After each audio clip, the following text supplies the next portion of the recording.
Hi everybody, I'm David Lasso here in Chicago at the Chicago International Coin Fair.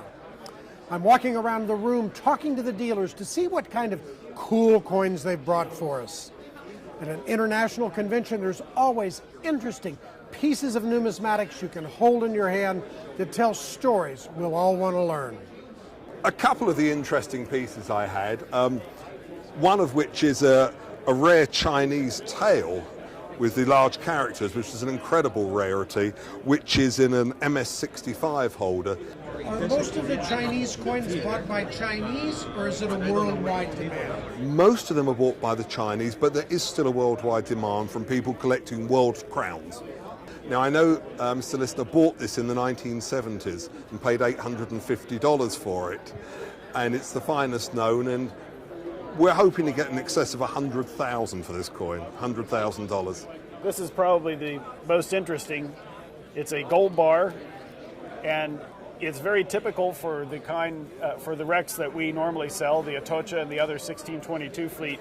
But this one happens to be from what we call the Dry Tortugas wreck, which was a mystery ship that was always connected with that, but we never knew for sure whether it was one of the ships of the fleet or not. And recently, the principals of the company that actually found it back in the 90s have said for sure that it is one of the ships of the fleet, and they have a name, the Rosario, for this wreck. We expect this to sell anywhere from $35,000 and up. That's where we started. What is most interesting on this bar is that it shows the name of the assayer. It looks like N. Rada, but the researchers have been able to trace that back to a family in Colombia that represents that name in a monogram. I have a cool coin I can tell you about. This is a coin from Brazil. It's 20,000 reais. It's a very large gold coin. It is 1.6 ounces and is the largest gold coin of Latin America, and to my knowledge, the largest circulating gold coin in the world.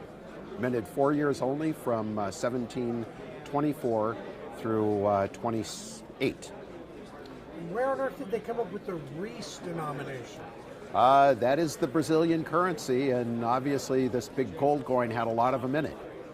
And what is the imagery on it? The imagery is a shield, arms of Brazil, Portugal, on one side, and set of arms on the other side. What kind of value?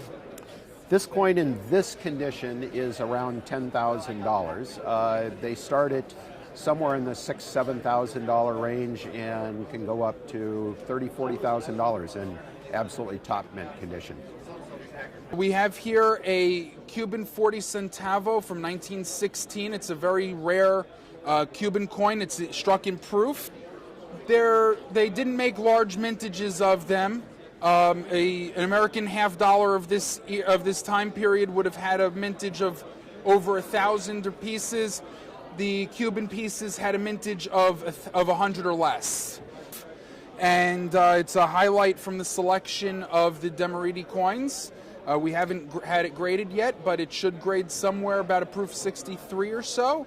And a coin like this is worth probably close to $5,000 or $6,000 in today's market. Okay, the next thing that we have that's very impressive for a shipwreck item is this diamond ring. It's over 5 carats total in diamonds, and if you could take a very close look, you could see that they're very nice quality diamonds, especially for the time. We're talking about 1715. The ring itself is very well made and is actually still wearable, but we expect this to go anywhere from $25,000 and up. And then another coin I've got, which I'd never seen one of these before, but just looking through the collection, I was just fascinated by the design on it. It's a Coquimbo Chilean peso. Where does the interest lie for South American coins? In South America, but there are buyers all around the world of South American coins. You know, people collect things. In the Far East as well, in Japan, places like that, they love them out there.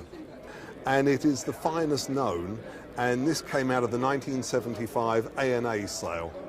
And I think this sold for about $10,000 or $15,000 at the time, and this will bring hopefully in excess of $100,000 as well. We do have some impressive coins. This one perhaps is the one we expect to do the best in the auction. It is a Lima 8 Escudos from the 1715 fleet, dated 1701. What's unusual about this coin, apart from its high quality, is that the king's name on it very clearly is Philippus. Most of the specimens known for this year are Charles. It would say C2 for Charles, and this says Philippus 5 for Philip V. Very rare coin, missing in the state of Florida collection and in any important collections out there that we know of. Should go for quite a bit of money. We expect it to go anywhere from $25,000 and up, could be double that.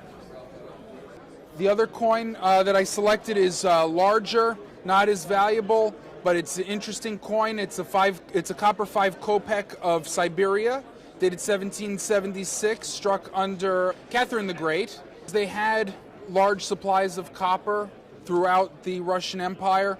There was a lot of copper, not so much silver, not so much gold, although they did strike gold coins, they did strike silver coins, but for miners there was just a lot more copper available to be used for coinage than the silver which they reserved for the rubles.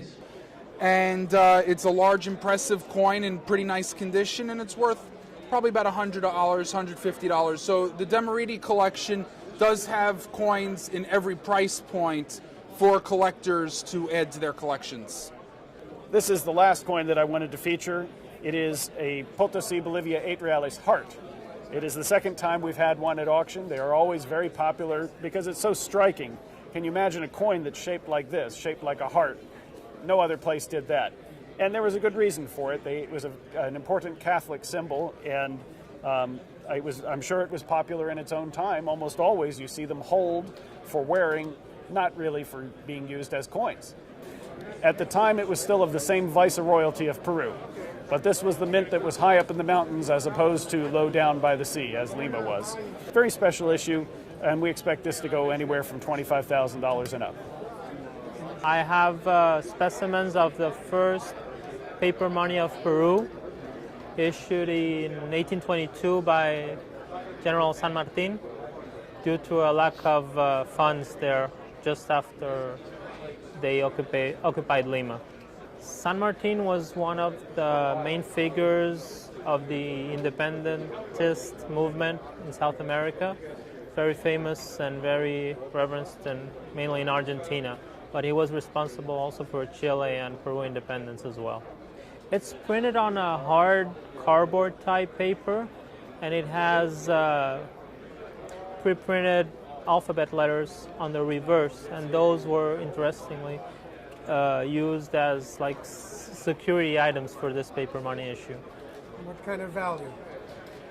Well, there's been many years since one of these has appeared at auction, but I'm guessing 5,000 to 6,000 for the 4 reales, which is the highest denomination that can be collected. Because of the 1 peso, there's only 2 known, and one is in a museum in Lima, so you won't get that.